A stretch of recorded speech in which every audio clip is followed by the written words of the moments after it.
Bueno, ya estamos con Domingo Cavallo, el doctor Domingo Cavallo, que es candidato a diputado nacional por la provincia de Córdoba en representación de la lista Es Posible, liderada por los Rodríguez Sá. ¿Cómo le va, doctor Cavallo? Buenas noches, bienvenido. Gracias por invitarme. No, gracias a usted por estar aquí. Le digo que no sé si era una mezcla de ansiedad, miedito. ¿Miedo? No sé, es como que usted mira así, mira fuerte. Tiene la política de la imposición, digo. Es un tipo que se impone desde siempre, ¿no?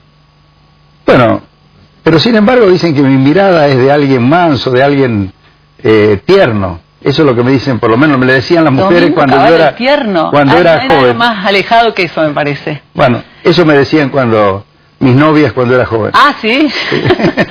¿Y qué cree que dice la gente hoy cuando lo ve después de que ha pasado tanta agua bajo el puente, no? He recibido mucho afecto, muchas señales de afecto, y también me ha recibido muy bien el periodismo, cosa que me ha sorprendido, porque antes parecía que cuando me entrevistaban pedían disculpas por entrevistarme, y ahora la verdad que todos me entrevistan y yo me he sentido muy cómodo, y la verdad que estoy tan contento de estar de nuevo en Córdoba, en contacto con los cordobeses, batallando por mis ideas y preparado para trabajar por la gente y en particular por los cordobeses. ¿Usted cree que la historia lo va reivindicando por esto de que son hechos superadores de aquella ley de convertibilidad, bueno, yo creo que del blindaje, de toda esa historia que... Mire, la ley de convertibilidad y que le dio 10 años de estabilidad. Yo creo que la gente que no se deja guiar por las mentiras que dice el gobierno y por toda la presión mediática que hubo desde el 2002 en adelante, pero todo el mundo tiene que estar muy contento con 10 años de estabilidad. Yo le decía hoy a algunos jóvenes, ¿no? Hoy obviamente ustedes no pueden conseguir un crédito hipotecario con un sueldo normal para comprar su vivienda. Bueno, cuando yo era ministro del 91 al 96, lo podían conseguir, muchos jóvenes de aquella época lo consiguieron, pero no porque yo quería que se los dieran o porque los banqueros eran mejores en aquella época que ahora.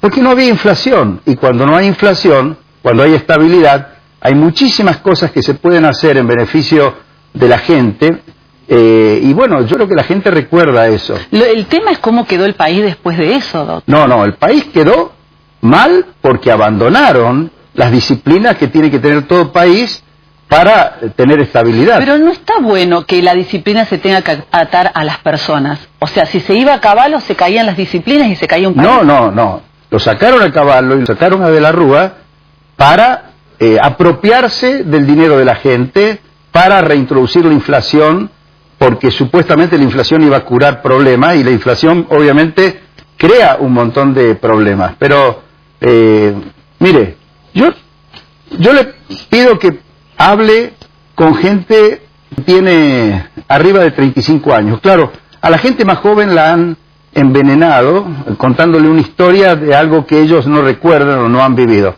Pero una persona que tiene más de 35, 40 años, que vivió la hiperinflación, que vivió la inflación durante muchos años, y que después, de repente, a partir del 1 de abril del 91, comenzó a vivir en un país que tenía estabilidad, no hubo inflación por 10 años, y además en los 8 primeros años hubo un crecimiento. Se instalaron fábricas de automóviles, todas estas fábricas de automóviles que ahora trabajan a pleno porque hay una gran reactivación, o hubo una gran reactivación en Brasil y planteó una gran demanda, se instalaron todas en esa época, ninguna en la década actual, ¿no? Y lo mismo en materia del sector agropecuario, y para qué decirle energía.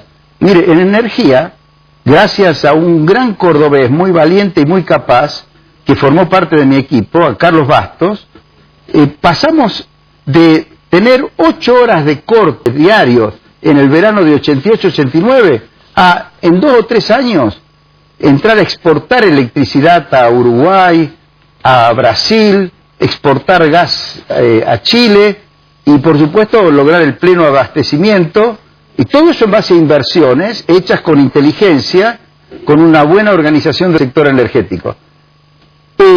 A partir de que reintrodujeron la inflación en el año 2002, congelaron las tarifas, supuestamente para beneficiar a la gente. ¿Y qué hicieron? Se paralizaron todas las inversiones.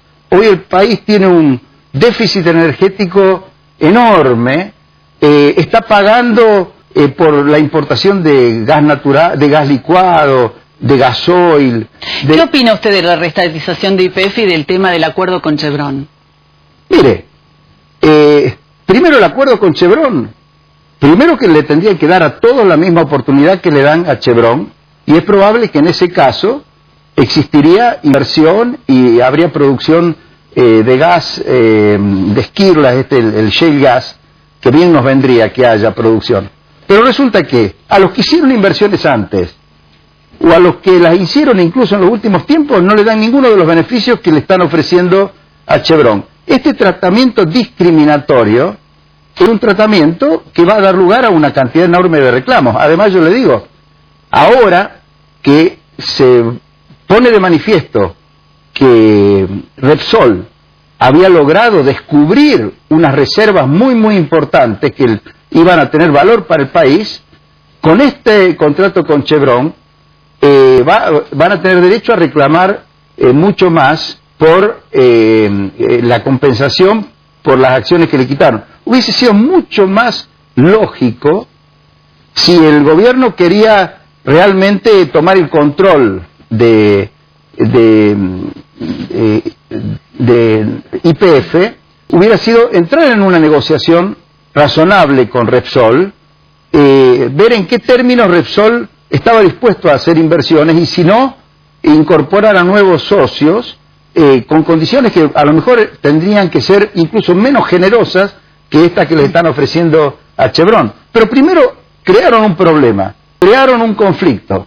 Bueno, en buena hora que ahora traten de resolverlo, a pesar de que lo que tienen que dar para resolver el conflicto es mucho más que lo que hubiera sido necesario de haber manejado las cosas de manera diferente. Doctor, usted se recibió en la Universidad Nacional de Córdoba con honores, medalla de oro, ¿no? Incluso fue... Sí, y fui profesor, fui dirigente estudiantil. Es profesor en distintas universidades del mundo, o sea, tiene un buen pasar, ha tenido buenos ingresos y no necesita estar trabajando ni siquiera de la política.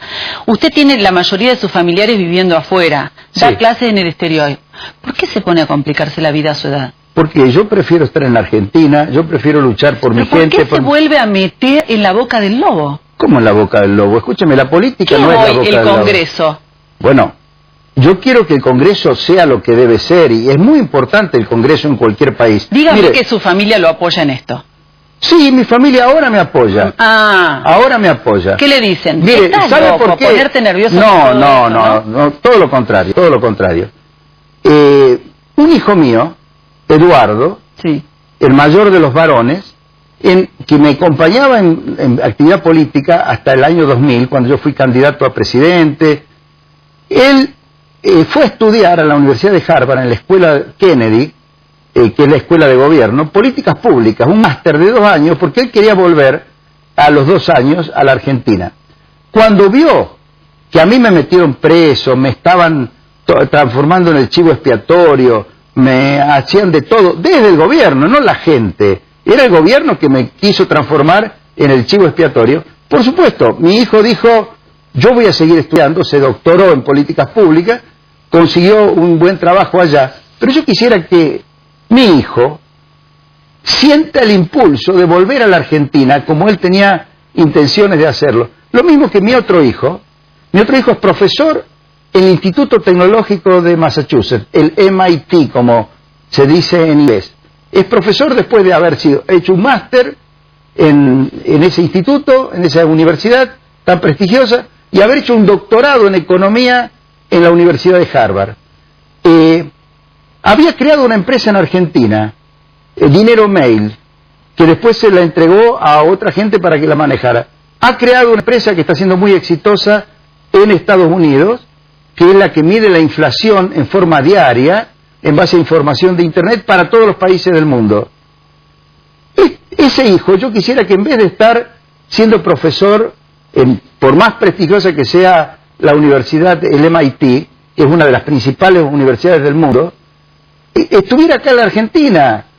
A mí me encantaría, y yo creo que a él también le encantaría. Pero si yo no les abro el camino en cierta medida, removiendo todos estos obstáculos que me pusieron a mí y que eventualmente se lo podrían poner a ellos por portación de apellido, entonces el país va a perder no solo el aporte que yo todavía puedo hacer, sino el de mis hijos, Y yo no quiero que eso ocurra. Yo quiero que mis hijos vivan en la Argentina.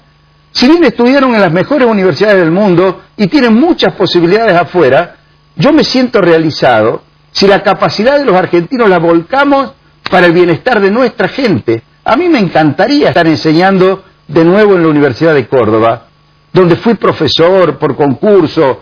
¿Por qué no vuelve? ¿No le gustan los sueldos? No, ¿qué los sueldos? A mí no me han invitado ni siquiera a dar una conferencia en la Universidad de Córdoba. Por supuesto, a mí me han amordazado. Por supuesto. Resulta que yo soy una persona que convenzo. Pero eso ocurre desde siempre. No, ocurre desde el 2002 en adelante. Antes yo ¿Con la gestión de Escoto? No, con la gestión de todos los gobiernos que vinieron del 2002 en adelante y decidieron que yo debía ser el chivo expiatorio de todos los problemas que había habido en la Argentina. Y justamente, hablando de chivo expiatorio, usted tiene, por lo menos estuvo procesado casi en 90 causas, ¿no? Sí, casi en 100 causas. ¿No está buscando el blindaje o la protección pero por favor, mire. Bueno, yo se lo tengo que preguntar. No sé, primero, con lo que ha pasado con Jaime, por ejemplo. Bueno, mire la diferencia, ¿no? ¿Sabe por qué hay tanto movimiento en la causa de Jaime? O la de, por ejemplo, en la causa de Vudú, Chicone, o en la causa de Lázaro López, o en lo que fue antes la causa de Escanca. Porque la estrategia de este gobierno es que lo sobresean mientras ellos todavía tengan poder. Claro. Y el que predicó con el ejemplo de que esa es la estrategia fue Kirchner. Y Cristina Kirchner, le explico por qué. Presentaron una declaración jurada que era prácticamente una confesión de enriquecimiento ilícito. Pero la presentaron ante jueces que no investigaron y estuvieron predispuestos en 6 meses a sobreseerlos. Y los fiscales no apelaron. Le pongo un ejemplo del caso mío. A mí todas las acusaciones empezaron cuando yo luché contra la mafia de Yabrán, la mafia de los correos, la mafia que existía en ese momento, que es un tema muy importante en materia de seguridad, porque para eliminar el crimen va a haber que desterrar a las mafias del narcotráfico, y en esto yo tengo experiencia porque luché contra una mafia desde el Congreso. Como Yabrán controlaba jueces, fiscales, etcétera, incluso controlaba funcionarios del Ejecutivo, me iniciaron un montón de causas.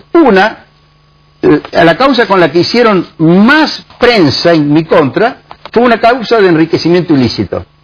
Yo había presentado mis declaraciones de bienes, mis declaraciones impositivas. ¿Sabes cuántos años estuvieron abierta esa causa? 10 años. 10 años. Le pidieron informes a todos los países del mundo para ver si yo tenía bienes o tenía cuentas bancarias o algo en el exterior. Recién cuando recibieron de todos los países del mundo la respuesta negativa, yo no tenía ningún otro bien que no fuera lo que hubiera declarado y los que estaban respaldados por mis declaraciones de impuestos, recién ahí me sobreseyeron, 10 años después. A los Kirchner, que prácticamente habían confesado, porque su declaración de bien era una confesión de enriquecimiento ilícito. Usted dice, compré terrenos a 10 pesos y los vendí a 150 a los 6 meses. O, por ejemplo, cobré el alquiler de un hotel que yo construí y resulta que el que me lo alquila, un contratista del Estado, me paga un alquiler que excede lo que puede recaudar el hotel, vendiéndolo a pleno los 365 días del año al doble de la tarifa de mercado. Le voy a hacer como un ping-pong de preguntas. ¿Qué opina del tema de las bóvedas? Bueno, yo no sé si real, existirá. Mire, si existieron no me sorprendería. Pero eso lo tiene que determinar. Pero esto va a terminar con un sobreseimiento antes de que se vayan los Kirchner. ¿Cree que lo protege el gobierno? ¿Que al gobierno no le conviene que Jaime aparezca? Bueno, ahora se levantó toda la captura. Mire, los dos que le han dado la exención de prisión son de los jueces que a mí me persiguieron sin ningún argumento y que me mantienen abierta a mí causas que son ridículas, ¿no? Pero las mantienen abiertas para ver si pueden en algún momento hacer prensa, como ahora que Carolina Escoto, Carolina se llama, ¿no? Sí, dijo que ustedes, Chiaretti y Agua fueron los cabezas de lista, bueno, están en proceso, son procesados. Sí, por supuesto. Con lo cual Jaime tiene el principio de la inocencia a su favor. Utilizan, habría que preguntarle a Carolina Escoto si entiende esto que es una cuestión fundamental. A Jaime le están apurando el expediente ahora. ¿Por qué? Porque lo quieren sobreseer. Como se han autosobreseído o se han hecho sobreseer por los jueces amigos, los Kirchner. Esa es la estrategia de este gobierno. Por eso saltan todos estos temas y apuran los procesos, porque los quieren sobreseer mientras ellos tengan poder. En el caso mío, no voy a hablar por ni Schiaretti, aunque el caso de Schiaretti lo conozco y es totalmente injusto la acusación que le hacen, y también la de Aguat. Aguat es un hombre transparente, venir a decir, en el caso mío, la razón por la cual yo todavía no he sido sobreseído, como van a tener que sobreseerme en todas las causas, es porque me quieren tener de rehén. Y a mí no me van a tener de rehén, porque yo no he sido rehén. Imagínense, de una mafia como la de Yabrán, me van a tener de rehén porque los lo jueces de persiguen la a usted servilleta. porque también, digamos, estuvo en la gestión de Menem y es un pseudo perseguido. No. Aunque Casi- ahora se lo han perdonado, ¿no? No, a mí me persiguen, porque yo di una batalla muy valiente contra la mafia. Antes de meterme preso a mí, como me metieron en el 2002, a un cordobés muy valiente que había desmontado la corrupción en Ezeiza, a Gustavo Parino, lo metieron también Sí. preso. Apenas yo me había ido del gobierno, ¿se da cuenta? Y yo tuve que, lo hice conmigo y mucho más lo iba a hacer con un colaborador valiente y honesto que yo había tenido, me jugué para demostrar y para que la justicia realmente lo sobreseyera. Pero en ese momento yo ya no tenía ningún poder, al contrario, me perseguían también a mí. Y tuvieron que sobreseerlo. A mí me han sobreseído ya en algunos casos, pero me mantienen abiertas las causas para poder hacer prensa. Por ejemplo, para que ahora ¿Por qué cree Carolina que no le Scotto... dictaron la prisión preventiva a ninguna a usted? Y porque no tenían ningún fundamento. Una vez, cuando me dictaron una prisión preventiva, además ni siquiera me habían acusado. Fue porque el secretario de la CIDE, de Duhalde, que era este gobernador al que la mujer lo mató allá en Río Negro, Sí. Soria, él reunió a los jueces federales, que eran los jueces de la servilleta, que yo sabía a quién respondían cada uno de ellos, y le dijo, tienen que meterlo preso a Cavallo. No se animaron los jueces, salvo uno en lo penal económico, que como se estaba por jubilar, se ve que quería hacerle un favor al gobierno y me metió preso de una manera absurda, tan absurda que una buena cámara, porque también hay jueces honestos, una buena cámara en 60 días lo retó al juez y liberó. Mario de Empalme dice, ¿era consciente de la corrupción que se daba cuando Néstor vivía en Santa Cruz? No era consciente porque yo veía a Néstor como un gobernador disciplinado fiscalmente. Normalmente los corruptos y los... Sí, disciplinado, pero llevaba el dinero afuera, Bueno, es que el dinero no era ilegal llevarlo afuera. los dólares. No, se lo podía tener aquí, se lo podía llevar afuera, eso era totalmente legal. Lo que no correspondía es lo que finalmente pasó, que nadie sabe qué pasó con ese dinero. Claro. ¿Se da cuenta? Yo les había Supuestamente volvió una parte. yo les había dicho a los gobernadores, a todos los gobernadores de provincias petrolíferas, a los cuales les habíamos pagado regalías que se le debían de mucho tiempo, señores, ustedes están en unas provincias donde todos los días se extrae petróleo, que es la única riqueza que prácticamente tienen en esas provincias. Ustedes no pueden quedarse algún día sin el petróleo y no tener ningún activo. Ustedes tienen que ahorrar estas regalías y en todo caso incorporar a los presupuestos anuales la renta de ese capital. Ese era un buen consejo. Ahora, ¿cómo lo debían invertir? ¿En qué lo debían invertir?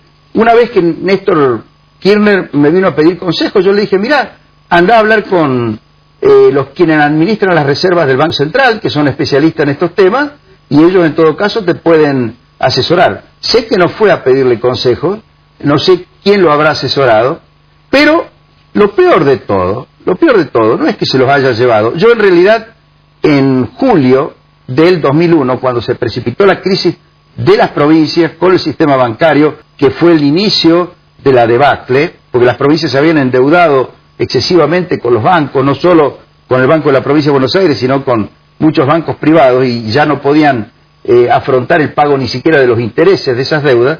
Yo lo llamé a Néstor Kirchner, cuya provincia no estaba endeudada, y le dije, ¿por qué no traes ese dinero a la Argentina y constituimos con otro monto que pone la nación equivalente, vos manejás y vos sos el que decidís si le prestás o no a las provincias, manejás una especie de fondo monetario interprovincial. Él me dijo, no, yo esa plata no la traigo. Diferente la actitud de Rodríguez Sá. Rodríguez Sá, que también había ahorrado, a pesar de que él no había cobrado regalías hidrocarburíferas, a la plata la puso en el Banco de la Nación. Mitad en pesos, mitad en dólares. Y desde el Banco de la Nación esa plata servía para mantener crédito al país. Bueno, tras la pausa me va a contestar si le parece que, dado el potencial que tiene la provincia de Córdoba, es lo suficientemente floreciente como se merece, si está bien manejada. Y también vamos a hablar de Moreno. ¿Qué opina de este hombre, de este duro? Bueno. Y qué hay que hacer con la inflación, si habría que aplicar la ley de convertibilidad o no, y si el dólar que tenemos debería estar a 12 pesos como dicen que va a estar en diciembre, o en realidad debería estar como dice la presidenta, ¿no? Un dólar irreal de 5 pesos. Pero va a ser tras la pausa, ¿le parece? Con mucho Nos tomamos gusto. un cafecito, un mate y ya venimos. Muy bien.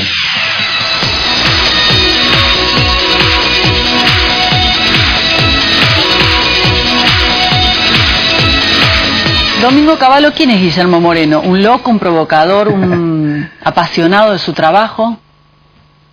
Guillermo Moreno obviamente no entiende cómo funciona la economía. Porque cualquier persona que entienda cómo funciona la economía sabe que, por ejemplo, usted controla un precio, lo mantiene artificialmente bajo, paraliza las inversiones en ese sector. Después de un tiempo, 1, 2, 3 años, según el producto de que se trate, desaparece la oferta porque ya no hay capacidad de producción de ese bien, la producción no le alcanza a satisfacer la demanda interna y los precios salen como un boomerang.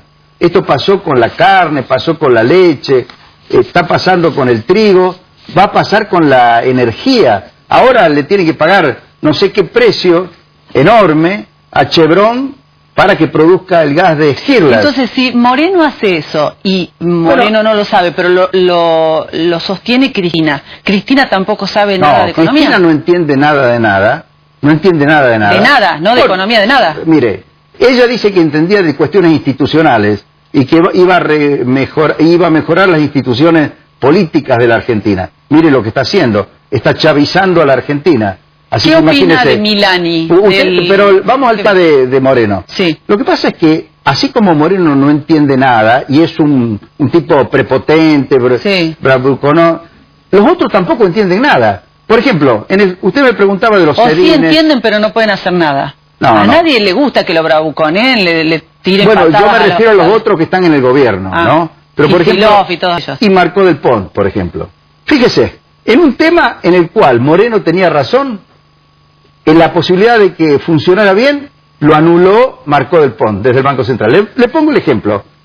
Cuando sacaron esto de los sedines y los sedes y todo eso que nació mal porque nació con un blanqueo. Bueno, el blanqueo de dólares, Sí, pero resulta que había una posibilidad de que después que estén en funcionamiento los sedes, o sea, los sedines aplicados, pudieran funcionar como un dólar libre. Sí.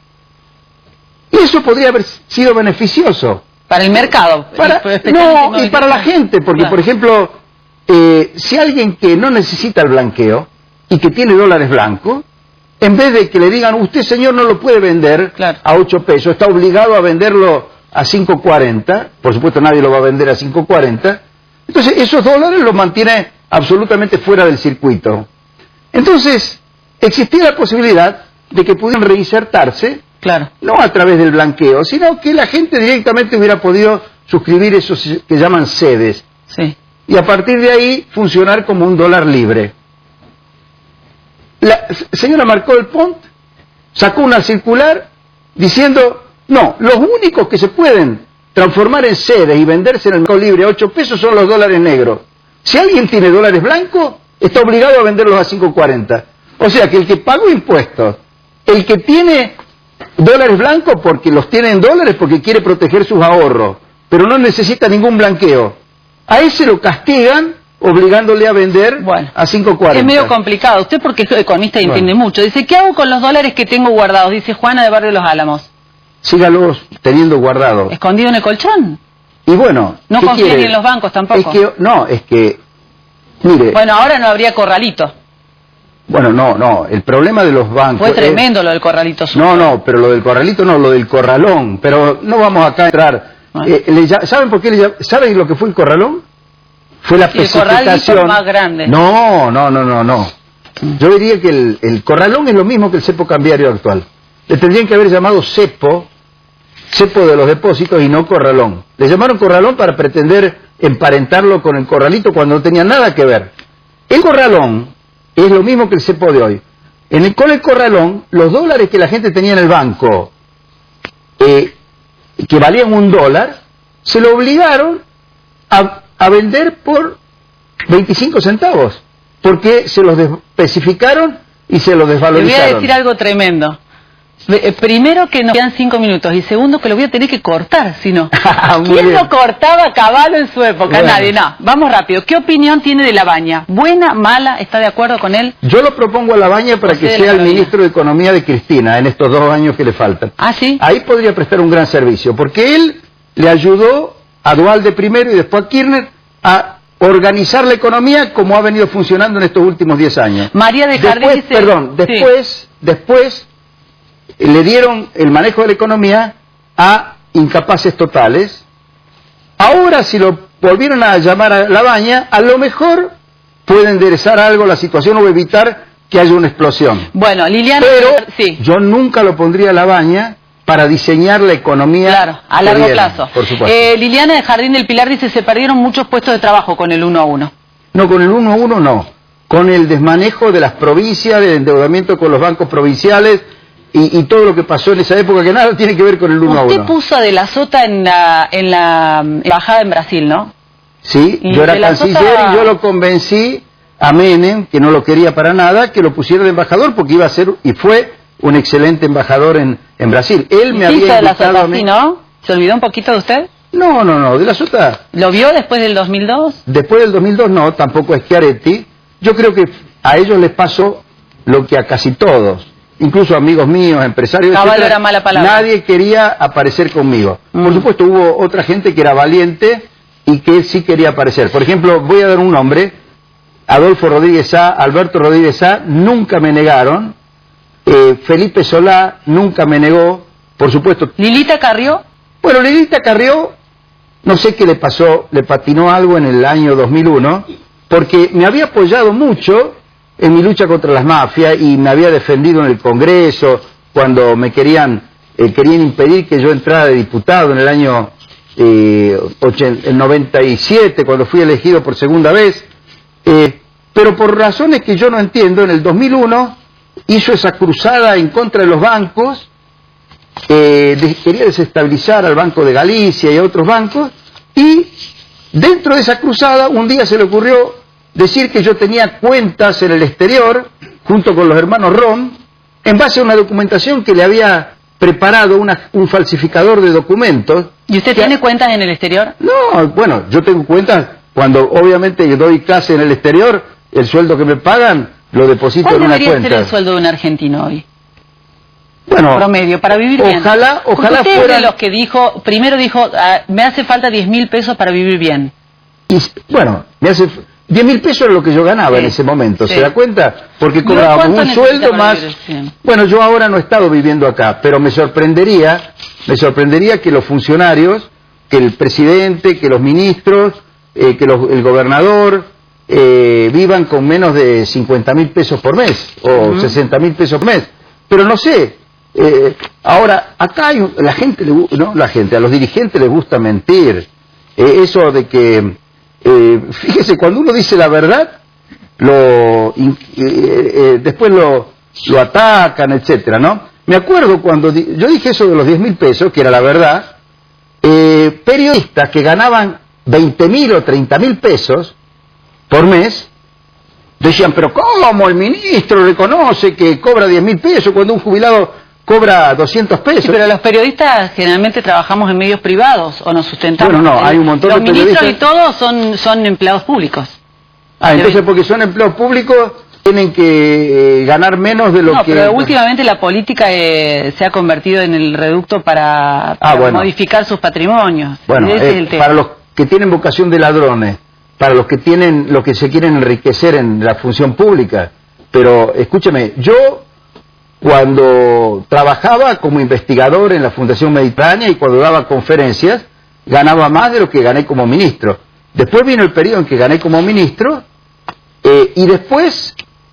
hoy yo no gano mucho, porque ustedes se creen que dando clases en la Universidad de Harvard le pagan cientos de miles de... Pero tampoco una de sus motivaciones es volver al Congreso porque le van a pagar mejor. No, escúcheme, bueno, yo, si me diera la jubilación que me corresponde, yo no voy a cobrar nada de dieta, porque voy a preferir cobrar la jubilación. Claro, tiene que aceptar una o la otra. Una o la otra, o cobraré la dieta. ¿Ya está en edad de jubilarse? Sí, yo tengo 60 y mañana, el domingo cumplo 67 el 21. Años. El 21. Usted. Bueno, el día siguiente del Día de los Amigos. David de Las Palmas dice, ¿considera que hizo las cosas bien con Menem?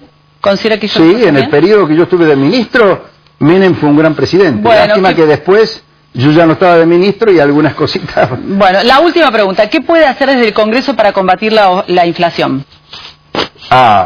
Yo voy a hacer muchas cosas. En primer lugar, si la verdadera convertibilidad, que yo ahora le llamo convertibilidad flotante, que es libre elección de la moneda, que la gente pueda, si quiere, lo que quiera. Claro, si quiere se maneja con pesos, si quiere ahorra en dólares, si quiere ahorra en euros, si quiere ahorra en reales, como lo puede hacer cualquier ciudadano de cualquier país bien manejado del mundo. Al darle a la gente esa libertad, el Banco Central no puede hacer lo que está haciendo ahora de emitir descontroladamente pesos, porque todo el mundo repudiaría el peso y se iría a las otras monedas.